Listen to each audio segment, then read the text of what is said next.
Depuis 2 ans, voilà à quoi ressemblent certaines séances de rééducation dans ce foyer d'accueil médicalisé de Chandieu, lieu de vie de personnes hémiplégiques. Vous regardez l'image, vous vous concentrez et vous imaginez que c'est votre main qui bouge, d'accord, sans la bouger. Rien que de voir un mouvement, c'est déjà le faire. 14 ans après un accident de la route et un grave traumatisme crânien, Valentin souffre toujours de raideur dans une main, de tremblements dans l'autre.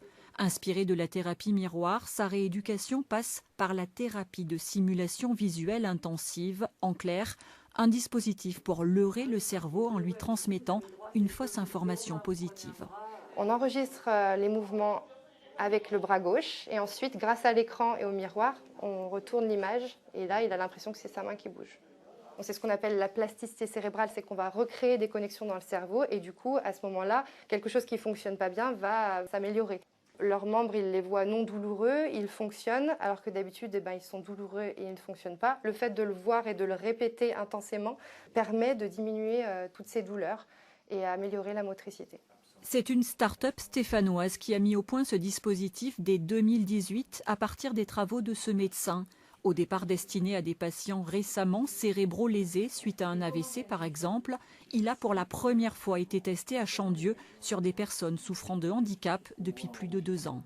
D'abord, on s'est aperçu que beaucoup plus de résidents que prévu trouvaient un intérêt dans le dispositif et que d'autre part, on arrivait sur des petits buts qu'on se fixait résident par résident, d'amélioration de douleur, d'amélioration d'usage, on atteignait la plupart de ces buts. Est-ce qu'il y a des gestes que ça vous a permis de refaire plus facilement? Me doucher plus facilement, me raser, c'est pas encore ça.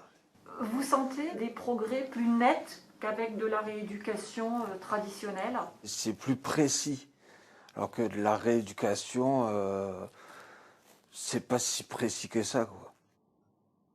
C'est plus pour les articulations, les trucs comme ça, quoi. Des résultats probants et des évolutions espérées avec les projets de la start-up. Avec 3 ans d'expérience, on ne se donne pas de limite. On se dit que voilà, on peut peut-être évoluer aussi avec eux sur notamment cette technologie du membre inférieur qu'ils cherchent à développer. En attendant, cet établissement pilote s'est définitivement doté de ce dispositif, comme 80 hôpitaux et centres de rééducation en France.